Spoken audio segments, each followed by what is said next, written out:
ಪ್ರಿಯವಾದ ದೇವರ ಜನರ ಮತ್ತೊಂದು ಆವರ್ತೆ ಈ ಬೆಳಗಿನ ಜಾವದಲ್ಲಿ ನಿಮ್ಮೆಲ್ಲರಿಗೆ ಆತನನ್ನು ಆರಾಧಿಸಲಿಕ್ಕೆ ನಮ್ಮ ಕರ್ತನಾದ ಕ್ರಿಸ್ತ ಯೇಸುವಿನನ್ನು ಕೊಂಡಾಡಲಿಕ್ಕೆ ನಿಮಗೆ ಆಹ್ವಾನಿಸ್ತಾ ಇದ್ದೇನೆ. ಈ ಯೂಟ್ಯೂಬ್ ಮುಖಾಂತರ ನಾವು ಆತನನ್ನು ಆರಾಧಿಸುವಾಗ ಪ್ರಿಯರೇ, ನೀವು ಆತನನ್ನು ಸಂಪೂರ್ಣವಾದ ರೀತಿಯಲ್ಲಿ ನಿಮ್ಮನ್ನು ನೀವು ಸಮರ್ಪಿಸಿ ಆತನನ್ನು ಆರಾಧಿಸಿರಿ. ಪ್ರಾರ್ಥನೆ ಮಾಡೋಣ. ಪರಮ ಗುರುವೇ, ನಮ್ಮ ಒಡೆಯನೇ, ನಮ್ಮ ತಂದೆ, ನಮ್ಮ ದೇವರೇ, ನಿನಗೆ ಕೃತಜ್ಞತಾ ಸ್ತೋತ್ರಗಳನ್ನು ಸಲ್ಲಿಸ್ತೇವೆ. ಈ ಬೆಳಗಿನ ಜಾವದಲ್ಲಿ ಕ್ರಿಸ್ತ ಯೇಸುವಿನ ನಾಮದಲ್ಲಿ ನೀನು ನಮಗೆ ಕೊಟ್ಟಿರ್ತಕ್ಕಂಥ ಉತ್ತಮವಾದಂಥ ದಿನಗೋಸ್ಕರ ವಂದನೆಗಳನ್ನು ನೀಡುತ್ತೇವೆ.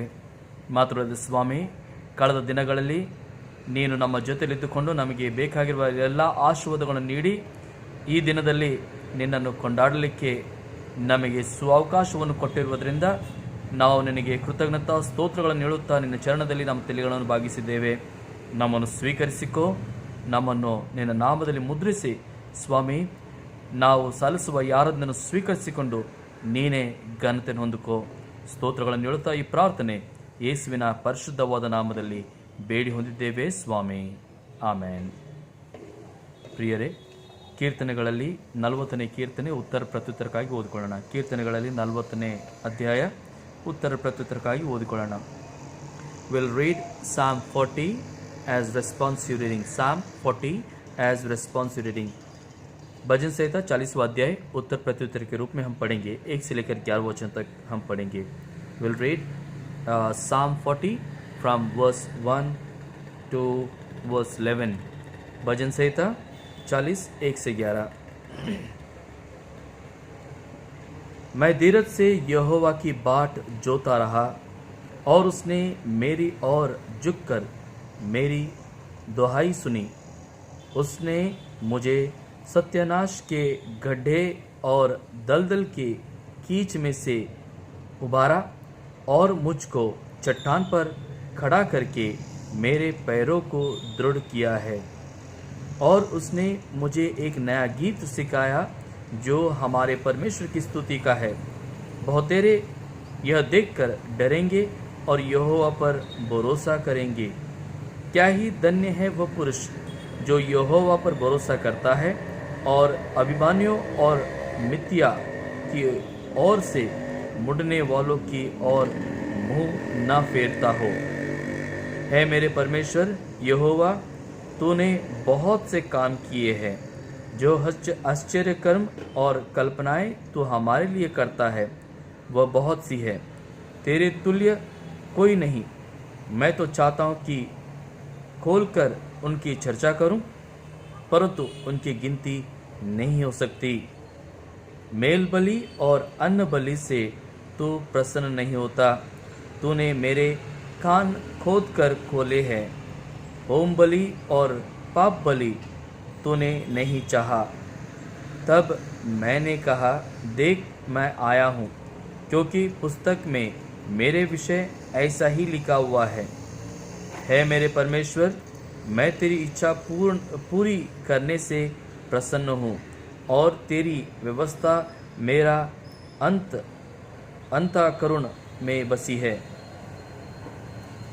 मैंने बड़ी सभा में धर्म के शुभ समाचार का प्रचार किया है. देख, मैंने अपना मुंह बंद नहीं किया. है यहोवा, तू इसे जानता है. मैंने तेरा धर्म मन ही में नहीं रखा. मैंने तेरी सच्चाई और तेरे किए हुए उद्धार की चर्चा की है. मैंने तेरी करुणा और सत्यता बड़ी सभा से गुप्त नहीं रखी. आखिरी वचन हम साथ पढ़ेंगे. है यहोवा, तू भी अपनी बड़ी दया मुझ पर से न हटा ले. तेरी करुणा और सत्यता से निरंतर मेरी रक्षा होती ही रहे. परमेश्वर इन पढ़े हुए वचनों पर आशीष प्रदान करे. ಆಮೇನ್. ಈ ಸಮಯದಲ್ಲಿ ನಾವು ನಮ್ಮ ತಲೆಗಳನ್ನು ಭಾಗಿಸಿ ಪ್ರಾರ್ಥನೆ ಮಾಡೋಣ.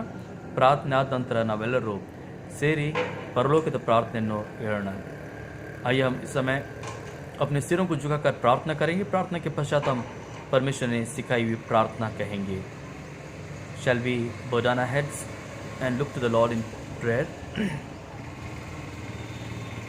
ಪ್ರೀತಿಯುಳ್ಳ ಯೇಸು ಸ್ವಾಮಿ, ನಿನಗೆ ಕೃತಜ್ಞತಾ ಸ್ತೋತ್ರಗಳನ್ನು ಸಲ್ಲಿಸುತ್ತಾ ನಿನ್ನ ಚರಣದಲ್ಲಿ ನಮ್ಮ ತಲೆಗಳನ್ನು ಬಾಗಿಸಿದ್ದೇವೆ. ಈ ಬೆಳಗಿನ ಜಾವದಲ್ಲಿ ನೀನು ನಮಗೆ ಕೊಟ್ಟಿರ್ತಕ್ಕಂಥ ಎಲ್ಲ ಆಶೀರ್ವಾದಗಳನ್ನು ನೆನೆಸಿಕೊಳ್ತಾ ಇದ್ದೇವೆ. ಸ್ವಾಮಿ, ನಿನ್ನ ಮಹಾಕೃಪೆ ನಮ್ಮ ಮೇಲೆ ತೋರಿಸಿರುವುದರಿಂದ ನಾವಿದಿನ ಜೀವಿಸುವ ಸಂಖ್ಯೆಯಲ್ಲಿದ್ದುಕೊಂಡು ನಿನ್ನನ್ನು ಕೊಂಡಾಡುತ್ತಾ ಇದ್ದೇವೆ. ಕ್ರಿಸ್ತನೇ, ಎಷ್ಟೋ ಜನರಿಗೆ ಇಂಥ ಒಂದು ಸುಅವಕಾಶ, ಇಂಥ ಒಂದು ಸೌಭಾಗ್ಯ ಸಿಗಲಾರದೆ ನಶಿಸಿ ಹೋಗಿದ್ದಾರೆ. ಕರ್ತನೆ, ಆದರೆ ನೀನು ನಮಗೆ ಬಹಳವಾಗಿ ಪ್ರೀತಿ ಮಾಡುತ್ತಾ ಇರುವುದರಿಂದ ಈ ಸುಂದರವಾದಂಥ ಅವಕಾಶವನ್ನು ನೀಡಿದೆ. ಯೆಹೋವನೇ, ಯೇಸುವಿನ ನಾಮದಲ್ಲಿ ನೀನು ನಮಗೆ ಕೊಟ್ಟಿರ್ತಕ್ಕಂಥ ಈ ಅವಕಾಶದಲ್ಲಿ ಸ್ವಾಮಿ, ನಾವು ನಿನ್ನನ್ನು ಕೊಂಡಾಡುವಾಗ ಕ್ರಿಸ್ತನೇ, ನಮ್ಮ ಆರಾಧನೆಯನ್ನು ಸ್ವೀಕರಿಸಿಕೋ. ಮಾತ್ರವಲ್ಲದೆ ಕರ್ತನೆ, ನಿನ್ನ ಕೃಪೆ ಆಶೀರ್ವಾದ ಯಾವ ರೀತಿಯಲ್ಲಿ ಈ ದಿನ ತನಕ ನಮ್ಮ ಮೇಲೆ ಇಟ್ಟು ನಮ್ಮನ್ನು ನಡೆಸಿದೆಯೋ ಅದೇ ರೀತಿಯಲ್ಲಿ ಬರುವಂತಹ ಎಲ್ಲ ಸಮಯಗಳಲ್ಲಿ, ಎಲ್ಲ ದಿನಗಳಲ್ಲಿ ನೀನು ನಿನ್ನ ಕೃಪೆಯನ್ನು ಇದೇ ರೀತಿಯಾಗಿ ಇಡುತ್ತಾ ನಮ್ಮನ್ನು ನಡೆಸು ಸ್ವಾಮಿ. ಕರ್ತನೆ, ವಿಶೇಷವಾಗಿ ಈ ಸಮಯದಲ್ಲಿ ನಾವೆಲ್ಲರೂ ಸೇರಿ ಸ್ವಾಮಿ ನಮ್ಮ ಸಭೆಗೋಸ್ಕರ ಪ್ರಾರ್ಥನೆಯನ್ನು ಮಾಡುತ್ತೇವೆ. ಕೊಟ್ಟಿರ್ತಕ್ಕಂಥ ಈ ಸಭೆಯನ್ನು ಆಶೀರ್ವದಿಸು ಸ್ವಾಮಿ. ಈ ಸಭೆಯಲ್ಲಿ ನಿನ್ನ ಕಾರ್ಯಗಳನ್ನು ಜರುಗಿಸುತ್ತಾ ಈ ದಿನ ತನಕ ನಿನ್ನಲ್ಲಿ ಈ ಸಭೆ ಅಂಟುಕೊಂಡು ಇರುವ ಹಾಗೆ ಆಶೀರ್ವದಿಸಿ ಸ್ವಾಮಿ. ಸಭೆಗೆ ನೀನು ನಡೆಸಿದಿ, ನೀನು ಆಶೀರ್ವದಿಸಿದಿ. ಸ್ತೋತ್ರವಾಗಲಿ ಕರ್ತನೆ, ಬರುವ ಎಲ್ಲ ದಿನಮಾನಗಳಲ್ಲಿ, ಎಲ್ಲ ಸಮಯಗಳಲ್ಲಿ ಈ ಸಭೆ ಇನ್ನೂ ಹೆಚ್ಚಿನ ರೀತಿಯಲ್ಲಿ ಆತ್ಮೀಯ ಮಾರ್ಗದಲ್ಲಿ ಬೆಳೆಯುತ್ತಾ, ಯೆಹೋವನೇ, ನಿನ್ನ ಮಗನು ನಮ್ಮ ರಕ್ಷಕನಾಗಿರುವ ಯೇಸು ಕ್ರಿಸ್ತನ ನಾಮದಲ್ಲಿ ಈ ಸಭೆ ನಿನಗೆ ಮಹಿಮೆ ತರುವ ಹಾಗೆ ಆಶೀರ್ವದಿಸು. ಈ ಸಭೆಗೆ ಸಂಬಂಧಪಟ್ಟಿರ್ತಕ್ಕಂಥ ಎಲ್ಲ ನಿನ್ನ ಮಕ್ಕಳನ್ನು ನಿನ್ನ ಕೈಯಲ್ಲಿ ಒಪ್ಪಿಸಿಕೊಡ್ತಾ ಇದ್ದೇವೆ. ಚಿಕ್ಕ ಮಕ್ಕಳನ್ನು, ಯೌವನಸ್ಥರನ್ನು, ಪ್ರಾಯಸ್ಥರನ್ನು ಸ್ವಾಮಿ, ಇವರೆಲ್ಲರಿಗೆ ಆಶೀರ್ವಾದ ನೀಡು. ಇವರಿಗೆ ಇರ್ತಕ್ಕಂಥ ಎಲ್ಲ ಥರದ ಕಷ್ಟ, ದುಃಖ, ಸಂಕಟ, ವೇದನೆಗಳು, ಚಿಂತೆ, ಭಾರಗಳು, ರೋಗಗಳಿದ್ದಿದ್ದಾದರೆ, ವಿಧ ವಿಧವಾದ ಬಂಧನಗಳಿದ್ದಿದ್ದಾದರೆ ಅವೆಲ್ಲವನ್ನು ನಿನ್ನ ನಾಮದಲ್ಲಿ ದೂರಪಡಿಸಿ ನೀನು ಕೊಡುವ ಶಾಂತಿ, ಸಮಾಧಾನ, ಆರೋಗ್ಯ ಭಾಗ್ಯವನ್ನು ನೀಡುತ್ತಾ ನಿನ್ನ ಮಕ್ಕಳನ್ನು ಬಲಪಡಿಸಿ ನಡೆಸು. ಕರ್ತನೆ, ಇವರ ಮನೆಗಳಲ್ಲಿ ನಿನ್ನ ತೇಜವು, ನಿನ್ನ ಪ್ರಸನ್ನತೆಯನ್ನು ನೀಡು. ಇವರ ಸುತ್ತಮುತ್ತಲೂ ನಿನ್ನ ಬೆಳಕನ್ನು ನೀಡಿ ನೀನೇ ಅವರು ನಡೆಸು. ಇವರ ಎಲ್ಲ ಕೆಲಸ ಕಾರ್ಯಗಳಲ್ಲಿ, ಇವರ ಜೀವಿತದ ಎಲ್ಲ ಕ್ಷೇತ್ರದಲ್ಲಿ ನಿನ್ನ ಪ್ರಸನ್ನತೆಯನ್ನು ನೀಡು ಸ್ವಾಮಿ. ಕರ್ತನೆ, ಅದೇ ರೀತಿಯಾಗಿ ನಿನ್ನಲ್ಲಿ ಬೇಡಿಕೊಳ್ತಾ ಇದ್ದೇವೆ. ನಮ್ಮ ಸುತ್ತಮುತ್ತಲಿರ್ತಕ್ಕಂಥ ಅನ್ಯ ಜನರಿಗೋಸ್ಕರ, ನಮ್ಮ ದೇಶದಲ್ಲಿರ್ತಕ್ಕಂಥ ಎಲ್ಲ ಜನರಿಗೋಸ್ಕರ ಪ್ರಾರ್ಥಿಸುವಾಗ ಸ್ವಾಮಿ, ನಿನ್ನ ಕರುಣೆಯನ್ನು ನಮ್ಮ ದೇಶದ ಮೇಲೆ, ನಮ್ಮ ದೇಶದ ಜನರ ಮೇಲೆ ನೀಡಿ ಸ್ವಾಮಿ. ಈ ನಿನ್ನ ಜನರಿಗೆ ನಿನ್ನ ಹತ್ತಿರದಲ್ಲಿ ನಡಿಲಿಕ್ಕೆ, ನಿನ್ನ ಹತ್ತಿರದಲ್ಲಿ ತಮ್ಮ ಜೀವಿತವನ್ನು ಇಟ್ಟುಕೊಂಡು ಜೀವಿಸಲಿಕ್ಕೆ ಆಶೀರ್ವಾದ ಮಾಡು. ಈ ದೇಶದಲ್ಲಿ ದೇವರಾತ್ಮನೇ ನಿನ್ನ ಚಲನೆಯನ್ನು ಮಾಡು. ಈ ದೇಶವನ್ನು ಆಳ್ತಕ್ಕಂಥ ಎಲ್ಲ ನಾಯಕರಿಗೋಸ್ಕರ ನಿನ್ನಲ್ಲಿ ಪ್ರಾರ್ಥನೆಯನ್ನು ಮಾಡುತ್ತೇವೆ ಸ್ವಾಮಿ. ನೀನೇ ಎಲ್ಲರಿಗೆ ತಿಳುವಳಿಕೆ, ಬುದ್ಧಿ, ಜ್ಞಾನವನ್ನು ಕೊಟ್ಟು ಬಲವನ್ನು ನೀಡಿ ಅವರ ಮುಖಾಂತರ ಸ್ವಾಮಿ ಈ ದೇಶವನ್ನು ಆಳುವಾಗ ಕರ್ತನೆ, ನಿನ್ನ ಚಿತ್ತವನ್ನು ಈ ದೇಶದಲ್ಲಿ ಪೂರ್ತಿಗೊಳಿಸು. ಈ ದೇಶಕ್ಕೆ ಶಾಂತಿ, ಸಮಾಧಾನವನ್ನು ನೀಡು. ಈ ದೇಶದಲ್ಲಿ ಎಲ್ಲರೂ ಒಳ್ಳೆ ಆರೋಗ್ಯವನ್ನು ಹೊಂದಿಕೊಳ್ಳುವಂತೆ ಕೃಪೆಯನ್ನು ಕೊಡು. ಕೊರೋನಾ ವೈರಸ್ಸಿಂದ ಈ ದೇಶದ ಎಲ್ಲ ಜನರು, ಇಡೀ ಪ್ರಪಂಚದ ಎಲ್ಲ ಜನರು ಬಿಡುಗಡೆಯನ್ನು ಹೊಂದುವಂತೆ ಆಶೀರ್ವಾದ ಮಾಡು ಸ್ವಾಮಿ. ಕರ್ತನೆ, ಅದೇ ರೀತಿಯಾಗಿ ನಿನ್ನಲ್ಲಿ ಬೇಡಿಕೊಳ್ತಾ ಇದ್ದೇವೆ. ನಿನ್ನನ್ನು ಸೇವಿಸುವಂಥ ಎಲ್ಲ ನಿನ್ನ ಸೇವಕರಿಗೋಸ್ಕರ, ಸೇವೆ ಸಂಸ್ಥೆಗಳಿಗೋಸ್ಕರ, ಸಭೆಗಳಿಗೋಸ್ಕರ ಪ್ರತಿಯೊಬ್ಬರಿಗೆ ಕೊಟ್ಟಿರ್ತಕ್ಕಂಥ ಜವಾಬ್ದಾರಿಗಳನ್ನು ಒಳ್ಳೆ ರೀತಿಯಿಂದ ವಹಿಸಲಿಕ್ಕೆ ನಿನ್ನ ಬಲವನ್ನು ನೀಡು. ನಿನ್ನ ಆತ್ಮನ ನಡೆಸುವಿಕೆಯಿಂದ ನಡೆಸು ಸ್ವಾಮಿ. ನಿನ್ನ ಆತ್ಮನ ತುಂಬುವಿಕೆಯನ್ನು ಕೊಟ್ಟು ಅವರ ಮುಖಾಂತರ ನಿನ್ನ ರಾಜ್ಯವನ್ನು ವಿಸ್ತಾರಪಡಿಸು. ಯೆಹೋವನೇ, ನಿನ್ನ ನಾಮದಲ್ಲಿ, ನಿನ್ನ ಮಗನ ನಾಮದಲ್ಲಿ ನಾವು ನಿನ್ನನ್ನು ಕೊಂಡಾಡುತ್ತಿರುವಾಗ ದೇವರೇ, ನಮ್ಮೆಲ್ಲರಿಗೆ ಮತ್ತೊಂದು ಆವರ್ತಿ ನಿನ್ನಲ್ಲಿ ಬೇಡಿಕೊಳ್ತಾ ಇದ್ದೇವೆ. ನಿನ್ನಲ್ಲಿ ಮುದ್ರಿಸಿ ನಿನಗೋಸ್ಕರ ನಮ್ಮನ್ನು ಸಿದ್ಧಪಡಿಸು. ವಿಶೇಷವಾಗಿ ಮೆಥಡಿಸ್ಟ್ ಚರ್ಚ್ಗೋಸ್ಕರ ನಾವು ಪ್ರಾರ್ಥಿಸ್ತಾ ಇದ್ದೇವೆ. ಮೆಥಡಿಸ್ಟ್ ಚರ್ಚಲ್ಲಿ ಇರ್ತಕ್ಕಂಥ ಎಲ್ಲ ಸಭೆಗಳು, ಸಭಾಪಾಲಕರು, DSಗಳು, ಬಿಷಪ್ಸ್ರು ಮತ್ತು ಎಲ್ಲ ಅಧಿಕಾರಿಗಳನ್ನು ನಿನ್ನ ಕೈಯಲ್ಲಿ ಒಪ್ಪಿಸುವಾಗ ಕರ್ತನೆ, ಇವರೆಲ್ಲರನ್ನು ಆಶೀರ್ವದಿಸು. ಇವರೆಲ್ಲರ ಮುಖಾಂತರ ಈ ಸಂಸ್ಥೆ ಇನ್ನೂ ಹೆಚ್ಚಿನ ರೀತಿಯಲ್ಲಿ ದೇವರ ಕಾರ್ಯವನ್ನು ಮಾಡುತ್ತಾ ಬೆಳೆಯುವ ಹಾಗೆ ಆಶೀರ್ವದಿಸು. ವಿಶೇಷವಾಗಿ ನಮ್ಮ ಬಾಂಬೆ ರೀಜನಲ್ ಕಾನ್ಫರೆನ್ಸ್ಗೆ ನೇತೃತ್ವವನ್ನು ಕೊಡುವಂಥ ನಮ್ಮ ಬಿಷಪ್ ಸಾಬ್ರು, ಮೇಡಮ್ ಅವ್ರಿಗೋಸ್ಕರ ಪ್ರಾರ್ಥಿಸ್ತಾ ಇದ್ದೇವೆ. ಅವರ ಮಕ್ಕಳಿಗೋಸ್ಕರ ಪ್ರಾರ್ಥಿಸ್ತಾ ಇದ್ದೇವೆ ಸ್ವಾಮಿ. ಅವರೆಲ್ಲರನ್ನು ಆಶೀರ್ವದಿಸು. ಕರ್ತನೆ, ಅವರಿಗೆ ಕೊಟ್ಟಿರ್ತಕ್ಕಂಥ ಜವಾಬ್ದಾರಿಕೆಗಳನ್ನು ಸುಂದರವಾದ ರೀತಿಯಲ್ಲಿ ವಹಿಸಲಿಕ್ಕೆ ನೀನೇ ನಿನ್ನ ಬಲ ಶಕ್ತಿ, ನಿನ್ನ ಕಡೆಯಿಂದ ಸಿಗುವಂಥ ಒಳ್ಳೆ ಆರೋಗ್ಯವನ್ನು ದಯಪಾಲಿಸಿ ಇವರಿಗೆ ಸ್ವಾಮಿ ನಿನ್ನ ಕೃಪೆಯಲ್ಲಿ ನಡೆಸು. ಮಾತುಗಳಿದೆ ಸ್ವಾಮಿ, ನಿನ್ನಲ್ಲಿ ಬೇಡಿಕೊಳ್ತಾ ಇದ್ದೇವೆ. ನಮ್ಮ ಸಭೆಯ ಎಲ್ಲ ಸಭಿಕರಿಗೋಸ್ಕರ ಮತ್ತೊಂದು ಆವರ್ತೆ ಎಲ್ಲರನ್ನು ಆಶ್ವಸಿಸು ಸ್ವಾಮಿ. ಎಲ್ಲರಿಗೆ ನಿನ್ನಲ್ಲಿ ಅಂಟುಕೊಂಡು ಇರುವ ಹಾಗೆ ಕೃಪೆಯನ್ನು ಕೊಡು. ಸ್ತೋತ್ರಗಳನ್ನು ಹೇಳುತ್ತಾ ಯಾರನ್ನನ್ನು ಸ್ವಾಮಿ ಆಶ್ವಸಿಸಿ, ಯಾರನ್ನ ಮುಖಾಂತರ ಘನತೆನೊಂದಿಕೋ ಮಾತುಗಳಿದೆ ಸ್ವಾಮಿ. ನೀನೇ ನಮ್ಮೆಲ್ಲರಿಗೆ ಈ ದಿನದ ಆತ್ಮೀಯ ಮನವನ್ನು ದಯಪಾಲಿಸು. ಸ್ತೋತ್ರಗಳನ್ನು ಹೇಳುತ್ತಾ ಎಲ್ಲ ಘನ ಮಾನ ಮಹಿಮೆ ನಿನಗೆ ಸಲ್ಲಿಸುತ್ತಾ ಈ ಪ್ರಾರ್ಥನೆ ನಮಗಾಗಿ ಪ್ರಾಣದಾನವನ್ನು ಕೊಟ್ಟು ಮೃತ್ಯುಂಜಯನಾಗಿರುವ ನಜರೇತಿನ ಯೇಸುವೆ ನಿನ್ನ ಪರಿಶುದ್ಧವಾದ ನಾಮದಲ್ಲಿ ಬೇಡಿ ಹೊಂದಿದ್ದೇವೆ ಸ್ವಾಮಿ, ಆಮೇನ್. ಪರಲೋಕ ಪ್ರಾರ್ಥನೆ ಹೇಳ್ಕೊಳ್ಳೋಣ. ಪರಲೋಕದ ನಮ್ಮ ತಂದೆ, ನಿನ್ನ ಪರಿಶುದ್ಧಪಡಲಿ, ನಿನ್ನ ರಾಜ್ಯವು ಬರಲಿ, ನಿನ್ನ ಚಿತ್ತವು ಪರಲೋಕದ ಪ್ರಕಾರ ಭೂಲೋಕದಲ್ಲಿ ನೆರವೇರಲಿ. ನಮ್ಮ ಅನುದಿನದ ಆಹಾರ ನಮಗೆ ದಯಪಾಲಿಸಿಕೊಡು. ನಮಗೆ ತಪ್ಪನ್ನು ಕ್ಷಮಿಸಂತೆ ನಮ್ಮ ತಪ್ಪನ್ನು ಕ್ಷಮಿಸು. ನಮ್ಮನ್ನು ಶೋಧಿಸುವಂತೆ ಕೇಡುಗಳನ್ನು ನಮ್ಮ ತಪ್ಪಿಸು. ಯಾಕಂದರೆ ರಾಜ್ಯವು ಬಾಲವು ಮಹಿಮೆ ಸದಾಕಾಲ ನಿನ್ನವೇ ಸ್ವಾಮಿ, ಆಮೇನ್.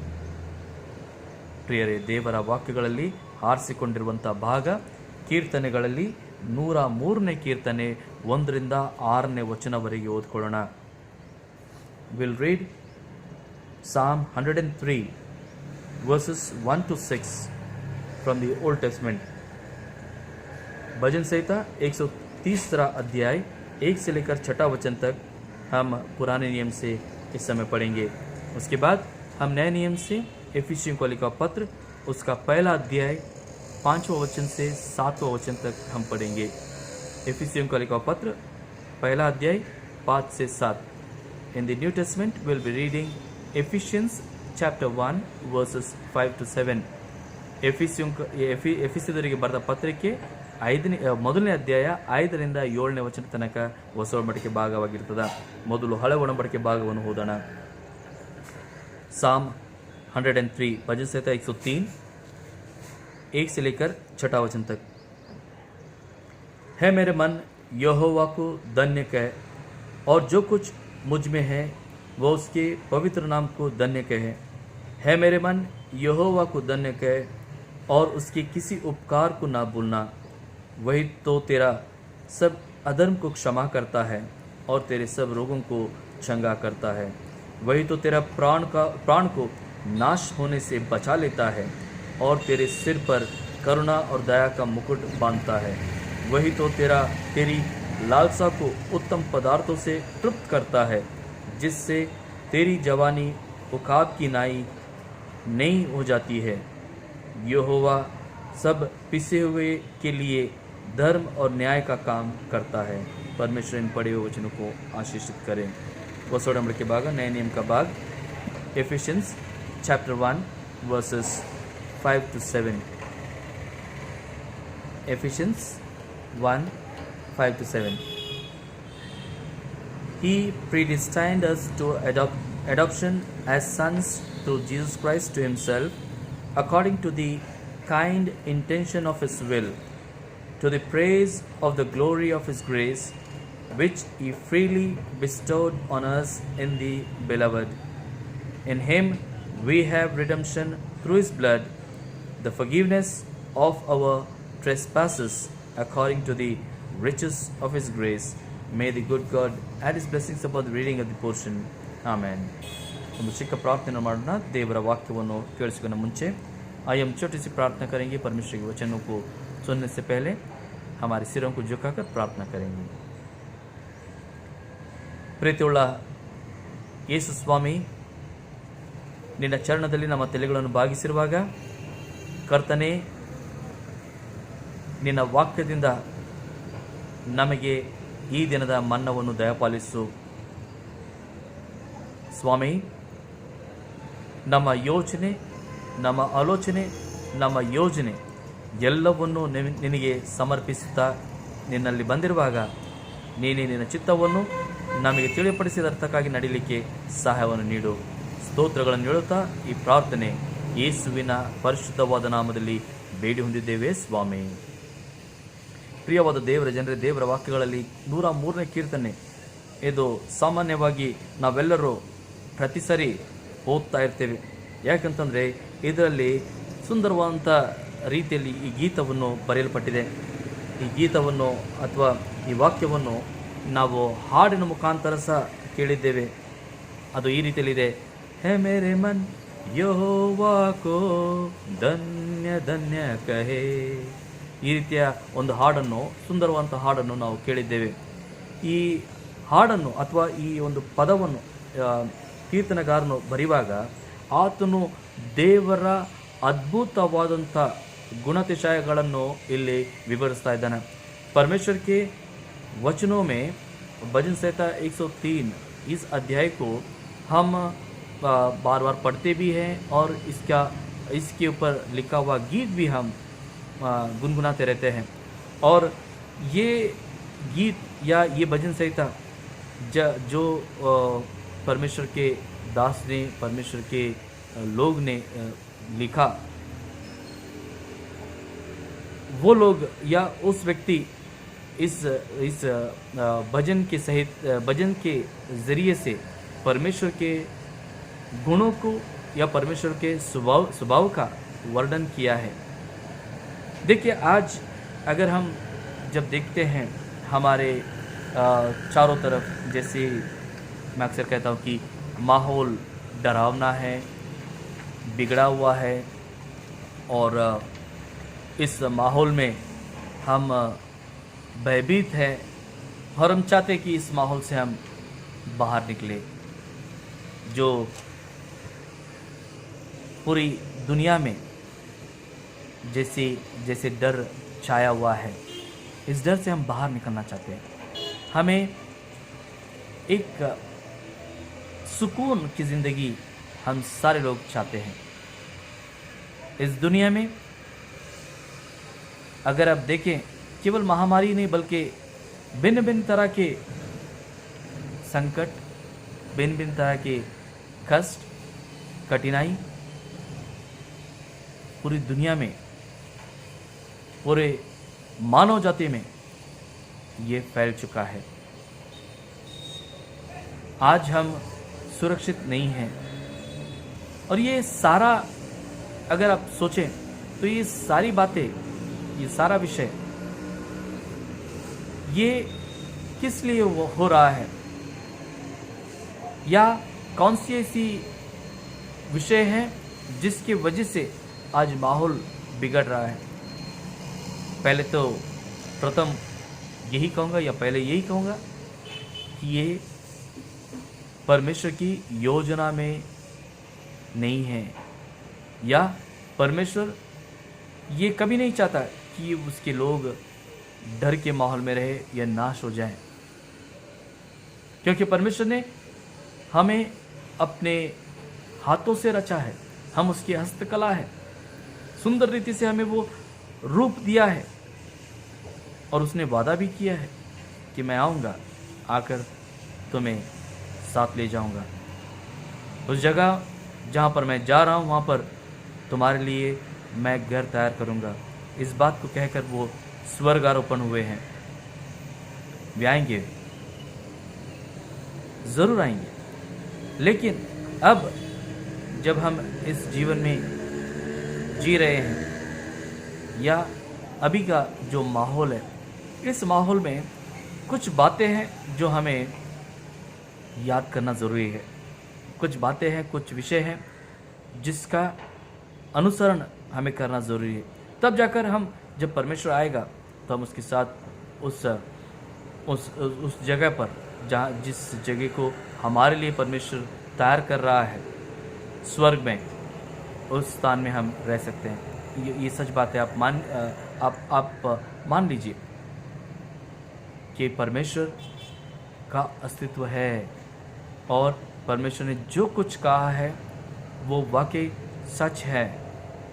और वो आज तक अगर आप देखें तो बहुत सारी बातें, बहुत सारे जो प्रॉमिसेस या बहुत सारे जो प्रोफेसिस, भविष्यवाणी, वो लगभग सभी के सभी पूरे होते हुए हम देख पा रहे हैं. इसीलिए ज़रूरी है कि इस परमेश्वर के ऊपर संपूर्ण भरोसा करते हुए कुछ बातें मैं भजन संहिता 133वां अध्याय के पहले 6 वचनों से मैं बात करना चाहूँगा. उसका हम उसे सोचें, उसका अनुसरण करें, उसके अनुसार हम अपने जीवन को व्यतीत करें, तब जाकर हम वाकई परमेश्वर के लिए योग्य ठहरेंगे। नहीं तो वो अपनी हस्तकला को बिगाड़ने में भी देरी नहीं करता, वो अपने हाथों से हमें नाश भी कर सकता है, क्योंकि वही है जो हमें बना सकता है, वही है जो हमें बिगाड़ सकता है। तो जब वो हमें इतना प्यार हम पर दिखा रहा है, तो क्यों हम उसके क्रोध का शिकार हो, क्यों हम उसके श्राप का शिकार हो। प्रियो, उसका प्यार बहुत समय तक रहता है, और अगर वो क्रोधित भी होता है तो क्षण भर के लिए होता है, लेकिन वो क्षण भर भी हमारे लिए भारी पड़ता है। अब जो वातावरण अब है, ये वातावरण ये परमेश्वर की ओर से संकेत है हम सभी के लिए कि हम उसके पास लौट आएं, उसके पास हम चलें, उसके लिए हम अपने आप को तैयार कर लें। देखिए, भजन संहिता में 103 इस अध्याय में हम ये देखते हैं, पहला दूसरा वचन हम ये देखते हैं कि यहोवा का नाम को पवित्र हमें ठहराना है, या हम उसके नाम को जब लेते हैं तो उस पूरी श्रद्धा से उस परम प्रधान का नाम हमें लेना है। और ये परम प्रधान परमेश्वर ने, अगर भजन संहिता 103 हम पढ़ते हैं तो वहाँ पर भजन संहिता लिखने वाला लेखक, भजन संहितकार इस तरह कहता है कि परमेश्वर ने हमारे जीवन में बहुत कुछ किया है, बहुत कुछ किया है, कर रहा है। देखिए, ये अगर आप अमेरिका का प्रेसिडेंट अब्राहम लिंकन, इनका एक स्पीच के अंदर एक इस बात का उल्लेख था। वो ये कह रहे थे कि आज परमेश्वर ने अमेरिका को, उसके बारे में कह रहे हैं कि हमारे देश को सर्व संपन्न किया है और लोग आशीषित हुए हैं, लेकिन इस आशीषों में वे लोग परमेश्वर को भूल रहे हैं, या परमेश्वर के प्रति उनकी भक्ति कम हो रहा है। अगर हमारा देश बना है तो केवल परमेश्वर के ऊपर भरोसा करते हुए हमारा स्थापना या हम स्थापित हुए हैं। और ये सच बात हमारे देश के लिए भी है। देखिए, हमारे देश में अमेरिका से ज़्यादा हमारे देश में परमेश्वर ने बहुतायत की आशीष दी है। आप कोई भी क्षेत्र लीजिए, उन क्षेत्रों में आशीषों को हम देखते हैं, परमेश्वर के अनुग्रह को देखते हैं। यहाँ तक कि हमारा देश का, अगर आप कश्मीर से कन्याकुमारी तक देखें तो उसमें भी आपको भिन्न भिन्न तरह की जगह, कहीं समुद्र है तो कहीं वादियाँ हैं तो कहीं एक प्लेन लैंड है। और इस देश को परमेश्वर ने सुंदर रीति से भौगोलिक आकार भी दिया है, और इस देश में भिन्न भिन्न तरह के लोग रहते हैं, अलग अलग भाषा के लोग, अलग अलग जाति के लोग, अलग अलग धर्म के लोग। फिर भी हम एक दूसरे से संयम बनाए के प्यार से रह रहे हैं। और इसके अलावा हमारा देश आज बहुत कुछ हासिल कर चुका है। हम मिलिट्री में, नेवी में, एयरफोर्स में, आज हमारे दुनिया की गिनतियों में हमारी भी गिनती होती है। प्रियो, ये सारा चीज़ जब परमेश्वर दिया है तो एक बात को हमें सोचना बहुत ज़रूरी है, वो ये कि हम उसके उपकारों को न भूलें, उसके कार्यों को न भूलें। यही भजन संहिता 103 में भजन संहितकार लिखता है कि उसके उपकारों को न भूले। वो आपके जीवन में बहुत कुछ कर रहा है, किया है। एक व्यक्ति, देखिए अक्सर ऐसा होता है, हमारे पास जो हमें परमेश्वर ने आशीष दिए हैं उसका कद्र हमें रहता नहीं है, हम उसके बारे में सोचते नहीं हैं। हम बस आशीषों को जमा करते जाते हैं, उसके बारे में हम सोचकर उस परम प्रधान को धन्यवाद नहीं करते हैं। ये मनुष्य का स्वभाव है। एक व्यक्ति ऐसे ही था, वो बहुत अच्छा व्यक्ति और अपना जीवन अच्छी रीति से जी रहा था। एक दिन ऐसा हुआ कि वो बहुत पीकर मदमस्त हो गया और वो एक घर में घुस गया। घर में घुसकर ऐसे नशे की हालत में घुसा और अलमारी देखा खुली थी। बस बेडरूम में गया, अलमारी खोला और देखा वहाँ पर बहुत पैसे और जेवरात थे। उसने उस पिए हुए नशे में उन सारी चीज़ों को भर दिया एक ब्रीफ केस में, सूटकेस में, और उस घर के पीछे के दरवाजे से वो निकला। जाने से पहले उसने उस घर को आग लगा दिया ताकि लोगों को मालूम ना पड़े कि यहाँ पर ये व्यक्ति आकर चोरी किया। नशे की हालत में उतना सोच सका और वो बैग लेकर पीछे के दरवाजे से निकल गया और बाद में वो अपने घर की तरफ चल दिया। उस घर के पीछे के दरवाजे से निकल गया और अपने घर की ओर चला और देखता है कि उसके घर को आग लगा हुआ है और जो फायर ब्रिगेड है वो 2-3 फायर ब्रिगेड उस घर की आग को बुझा रहे हैं। तब उसे ज्ञात होता है कि अरे उसने चोरी उसके घर की ही किया और खुद का ही वो सारा चीज़ों को एक ब्रीफकेस में समेट लिया। तब उसे ज्ञात होता है अरे मुझे मालूम ही नहीं था कि मैं इतना धनवान हूँ, इतना मेरे पास पैसे और जेवरात है, मैं मेरे ही घर को आग लगा दिया। देखिए ऐसा होता है, हम अपने ही जो आशीषें परमेश्वर हमें देता है उन आशीषों को हम गिनते नहीं हैं, परमेश्वर को धन्यवाद करते नहीं हैं और इन बढ़ती हुई आशीषों के कारण घमंड, गर्व पैदा करके हम अपनी ही नाश कर लेते हैं। इसीलिए भजन साहित्यकार इस तरह कहता है, 4 बातें मैं आप लोगों से कहूँगा जो परमेश्वर ने हमारे लिए विशेषकर किया है। पहली कि परमेश्वर ने हमारे गुनाहों को माफ़ किया है। इस बात को हमें हमेशा ध्यान में रखते हुए उसको धन्यवाद करना ज़रूरी है। यहोवा को धन्य कहें क्योंकि उसने तेरी गुनाहों को क्षमा किया है। और हम ये देखते हैं कि इफिसियों को लिखा पत्र उसका 1 अध्याय का 7वां वचन में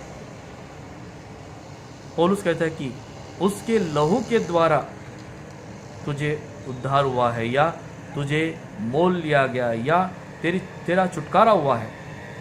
उसके लहू के वजह से, उसकी लहू बहाने की वजह से हमारे पापों का क्षमा हुआ है। उसके जो अनुग्रह है उसे नहीं भूलना है, उसको धन्यवाद करते रहना है। एक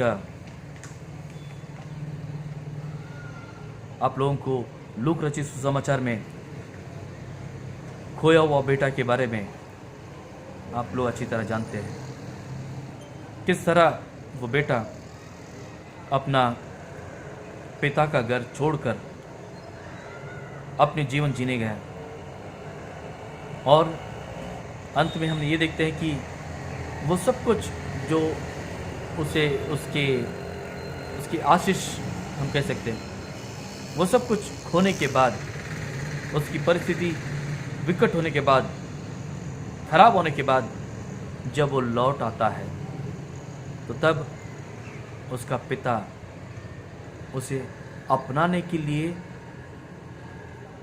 बहुत इच्छुक होता है और उसे जब वो पिता पाता है, उस बेटे को जब पाता है, वापस देखता है या वापस उसके पास, उसके पिता के पास जब बेटा लौटता है, तो पिता की खुशी की हम किसी विषय से तुलना नहीं कर सकते।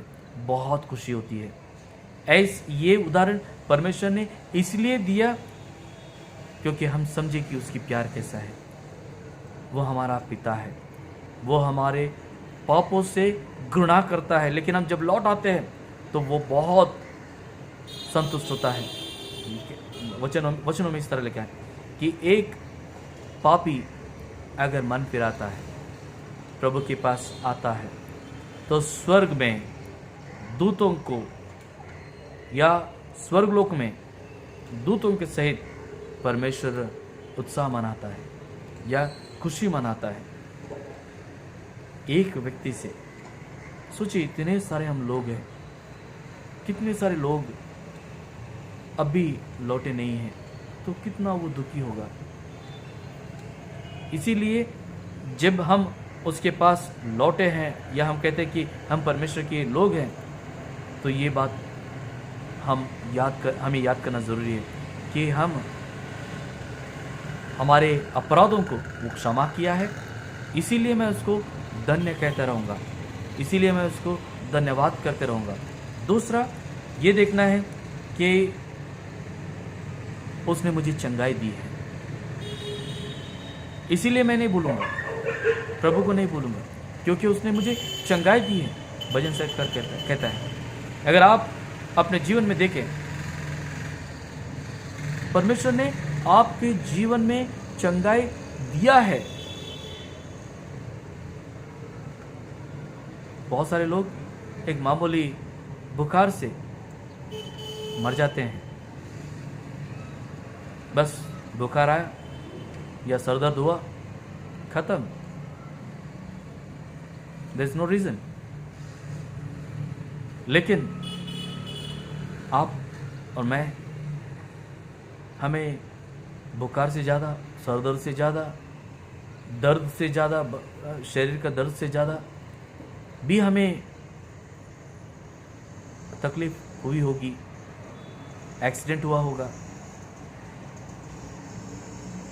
फिर भी हम भले चंगे हैं, क्योंकि परमेश्वर ने चंगाई दिए हैं। उसके वचनों में अगर हम पहला पत्रस 2 अध्याय 24 वचन पढ़ें, तो यहाँ पर इस तरह लिखा है कि उसके गांव से हम छिंगे हो गए हैं। यशायाह भी कहता है, उसके गांव से हमें चंगाई प्राप्त हुई है। वो अपने शरीर पर हमारे पापों को डो लिया, ताकि हम पापों के लिए मरे और नीति के लिए जिए।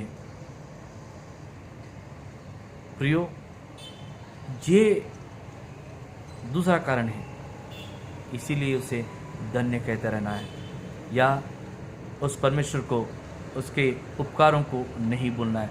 ये पहला उपकार कि वो हमारे पापों को क्षमा किया। दूसरा उपकार, वो हमें चंगाई प्रदान किया। तीसरा उपकार, अगर हम सिर्फ 6 वचन की हम बात करते हैं, तीसरा उपकार कि वो हमें गड्ढे में से बाहर निकाला है, वो हमें उद्धार दिया है। देखिए, हम अंधकार के जीवन में जी रहे थे, हमारे पितृ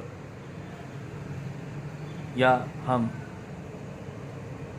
परमेश्वर ने उसकी बड़ी दया हम पर करके हमें मुद्रित किया कि हम उसके लोग कहलाएं या उसके लोग हम रहें। आपने आपके जीवन में भी अनुभव किया होगा, आप ऐसी परिस्थिति में रहेंगे जहाँ से आप उस समय ये भी सोचे रहे कि इस परिस्थिति से मैं बाहर निकल नहीं पाऊंगा या मैं निकल नहीं सकता, ये परिस्थिति मुझे डुबा लेगी। लेकिन वो परिस्थितियाँ निकल गई, आप उस गड्ढे से बाहर आ गए। ये हमारे खुद की ताकत से नामुमकिन है, हमारे खुद की सोच से नामुमकिन है। हम किसी भी जाल में अगर फंस जाएं तो हमें अपने ताकत से हम निकल नहीं सकते जब तक परमेश्वर स्वयं नहीं चाहता हो या परमेश्वर नहीं निकालता हो, हम नहीं निकल सकते। आपने बहुत सारे लोगों का गवाही सुना होगा कि वे लोग भयंकर रीति से जीवन जी रहे थे। कोई खूनी होगा, कितनों जनों का उसने खून किया, कोई चोर और लुटेरा होगा, कोई ड्रग्स लेता होगा। वे लोग परिवर्तन पाए। वे लोग अगर हम सोचे तो उस गड्ढे से निकल नहीं सकते थे, लेकिन आज बहुत सारे ऐसे लोग हैं जो प्रभु के कामों में लगे हुए हैं। इन सारे बुरी चीज़ों में एक समय फंसे हुए थे और अब परमेश्वर ने उन्हें पूर्ण रीति से छुटकारा देकर उस गड्ढे से उन्हें निकाला। हो सकता है आपको और मुझे भी, हम भी किसी गड्ढे में फंसे होंगे। हो सकता है कि हमें कर्जे के गड्ढे में हम फंसे होंगे। हो सकता है कि बीमारी के गड्ढे में हम फंसे होंगे। हो सकता है अलग अलग रीति के गड्ढे में हम फंसे होंगे और हमने सोच लिया कि बस ये गड्ढा, इसी में मैं मरूंगा। लेकिन प्रभु का हाथ ऐसा आया कि हमें बाहर निकाल दिया। आज हम छुटकारा का जीवन पाए हैं। ये छुटकारा का जीवन प्रभु की ओर से मिला है। इस बात को भी याद रखना है। इस बात को भी याद रखते हुए उसे धन्यवाद करना है। ये तीसरा उपकार प्रभु ने किया। चौथा उपकार वो ये, अगर हम चौथा और पांचवा वचन अगर पढ़ें, भजन संहिता 103 उसका चौथा और पांचवा वचन, वही तो तेरा प्राण को नाश होने से बचा लेता है और तेरे सिर पर करुणा और दया का मुकुट बांधता है। वही तो तेरी लालसा को उत्तम पदार्थों से तृप्त करता है और जिससे तेरी जवानी उकाब की नाई नहीं हो जाती है। Praise God. परमेश्वर यहाँ पर इस तरह उसके सेवक के जरिए इस तरह हम लोगों को कहता है कि वही है जो हमारे प्राण को नाश होने से बचाता है और हमारे सिर पर करुणा और दया का मुकुट वो बांधता है। बाकी कोई नहीं बांध सकता।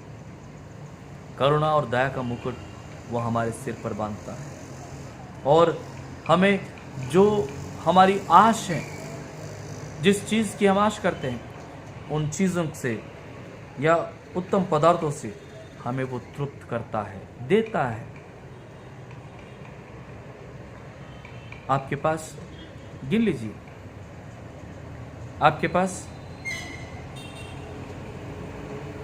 खाने के लिए रोटी है, आपके पास पहनने के लिए अच्छे अच्छे कपड़े हैं, आपके पास रहने के लिए मकान है या छत है, खुद का घर होगा, या अगर आप भाड़े के घर में रह रहे हैं तो आपको इतना सहूलियत परमेश्वर ने करवाया है कि आप भाड़ा दे सकते हैं।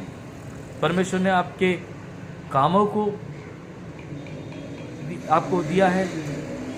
परमेश्वर ने आपको संरक्षण दिया है, सुरक्षा दिया है। ये मुकुट है, करुणा और दया का मुकुट।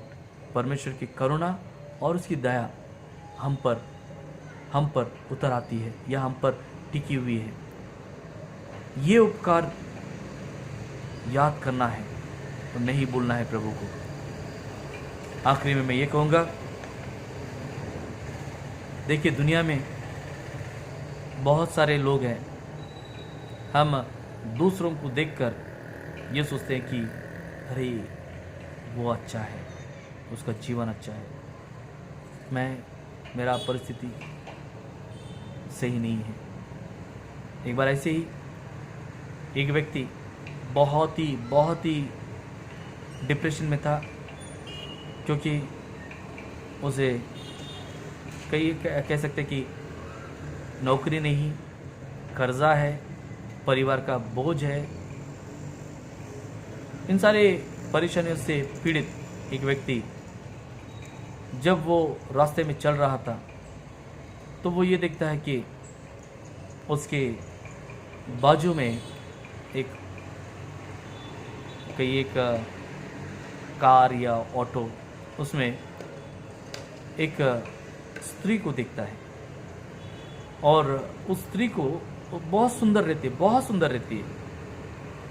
उस स्त्री को देखकर वो ये सोचता है कि नसीब देखो कितना है, दिखने में भी सुंदर है और उसके पास गाड़ी भी है, या वो कितने पैसे वाले हैं, और मैं देखो या मेरी परिस्थिति देखो कैसा है। वो उस व्यक्ति को देखकर ये सोचता है कि उसके पास बहुत धन दौलत आशीष है, और वो गाड़ी थोड़ा आगे जाकर खड़ी हो जाती है और उसमें से वो स्त्री बाहर निकलती है। और जब बाहर निकलती है तो उसके दोनों पैर नहीं है। तब इस व्यक्ति को एहसास होता है कि अरे,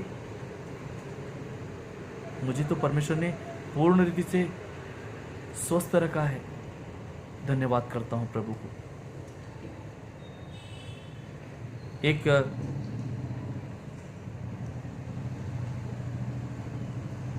एक व्यक्ति को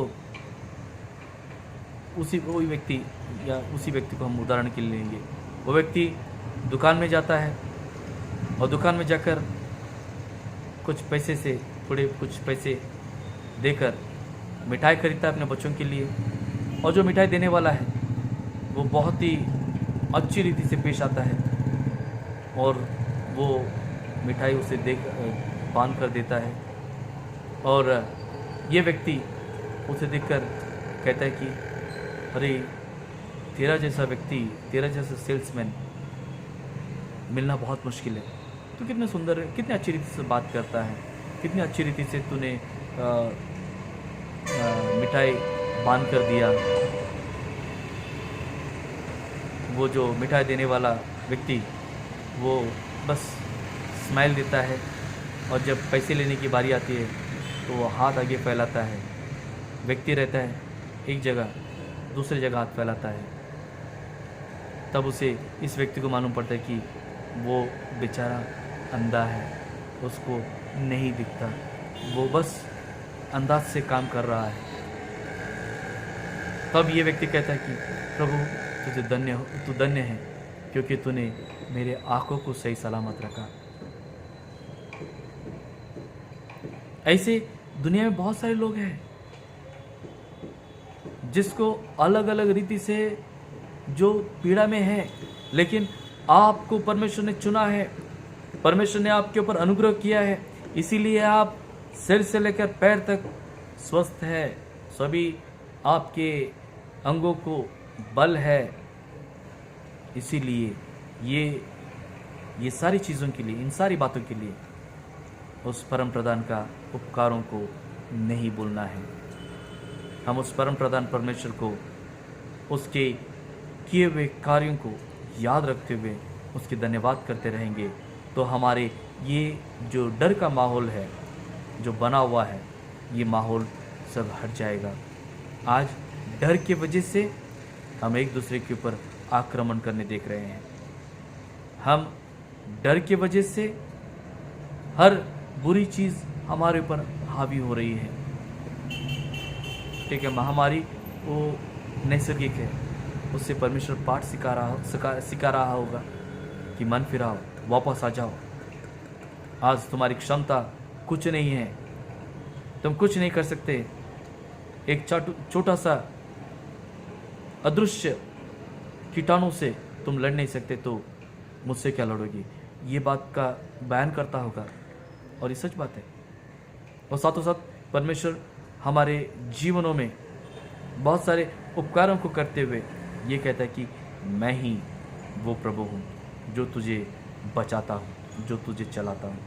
इस प्रभु को, इस परमेश्वर को हम याद करते रहें, इसकी स्तुति गान गाते रहें, इसी को महिमा देते रहें, तो हम इस पीड़ा से हम बाहर निकल सकते हैं। इस दर्द के या इस डर के वातावरण से हम ऊपर उठ सकते हैं। परमेश्वर के वचन में इस तरह लिखा है कि उकाब की तरह, यानी कि चील की तरह आप नए सिरे से उड़ान भरोगे अगर उस पर भरोसा करोगे तो। परमेश्वर आप सभी को आशीषित करें, आपको बल दे और आपको एक नई सोच से आगे बढ़ाए। परमेश्वर आप सभी को आशीषित करें। ಆಮೇನ್।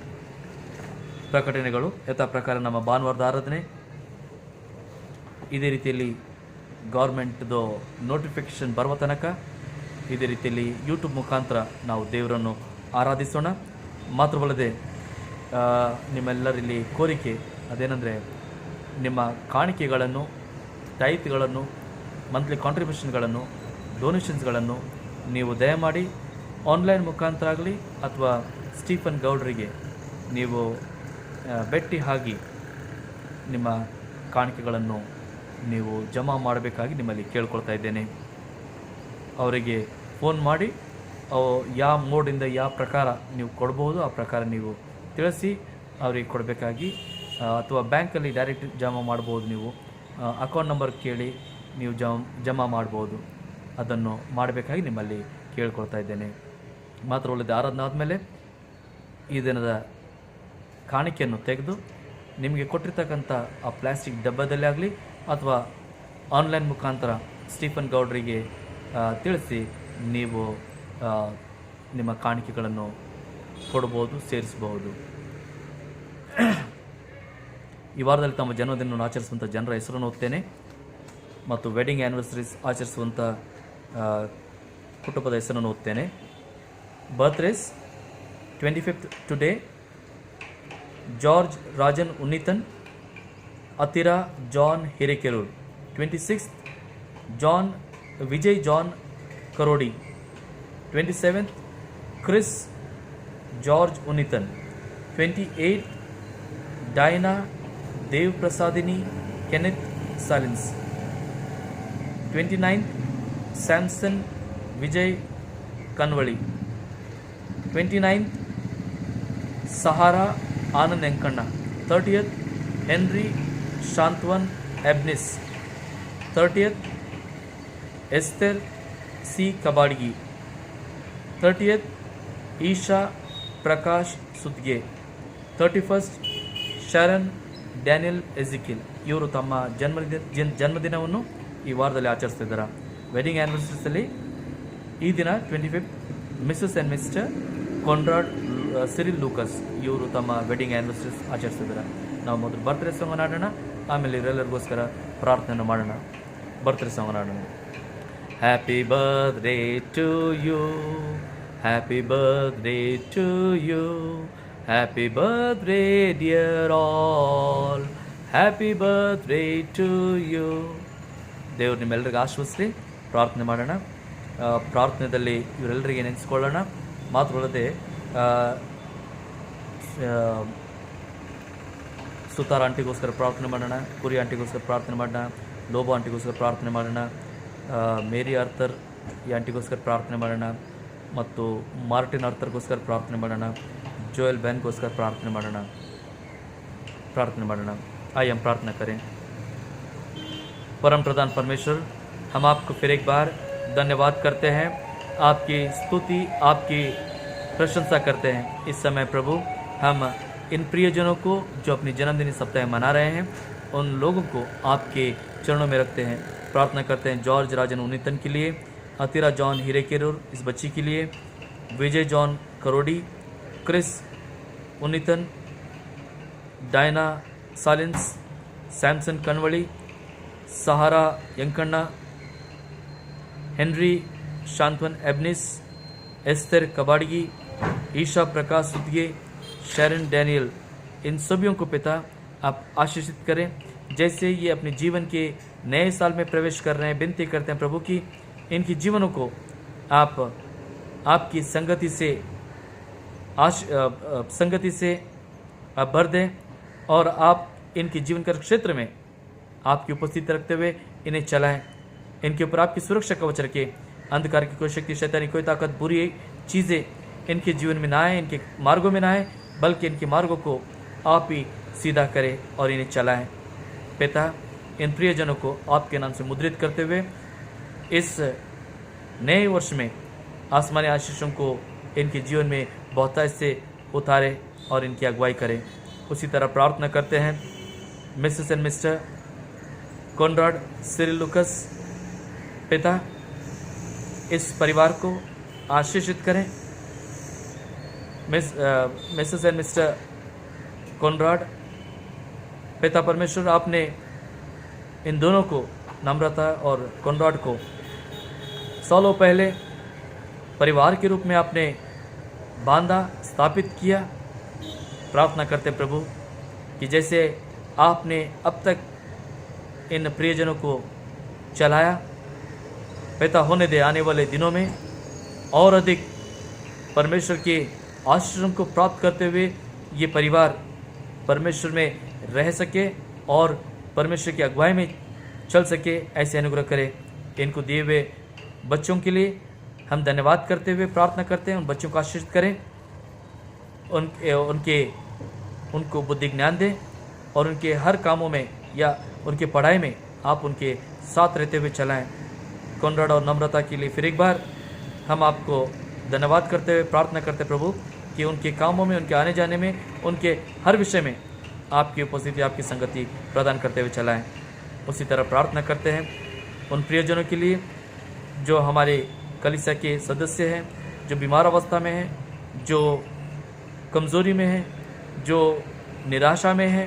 इन सारे लोगों को पिता आप छू ले, चंगाई दे, इनको आपके अनुग्रह में आप चलाएं, इन्हें संतृप्त करें। विशेषकर कुरी आंटी के लिए, सुतार आंटी के लिए, लोबो आंटी के लिए, अर्थर आंटी के लिए प्रार्थना करते हैं। पिता, इनको बल प्रदान करें, अच्छा आरोग्य दे और नए बल में ये लोग रह सके, ऐसे अनुग्रह करें। उसी तरह भाई मार्टिन के लिए प्रार्थना करते हैं, उन्हें चंगाई प्रदान करें और परमेश्वर से मिलने वाली चंगाई पाकर वे फिर एक बार नए सिरे से खड़े हो सके, ऐसे अनुग्रह करें। इसी तरह जोएल के लिए प्रार्थना करते हैं, इस बच्चे को चंगाई प्रदान करें प्रभु, इस बच्चे को आप छू लें, इसकी हृदय की छेद को मिटा दे। फिर एक बार पिता, इन सभी के लिए प्रार्थना करते समय विनती करते प्रभु कि आपकी कार्य इसी क्षण से प्रारंभ हो।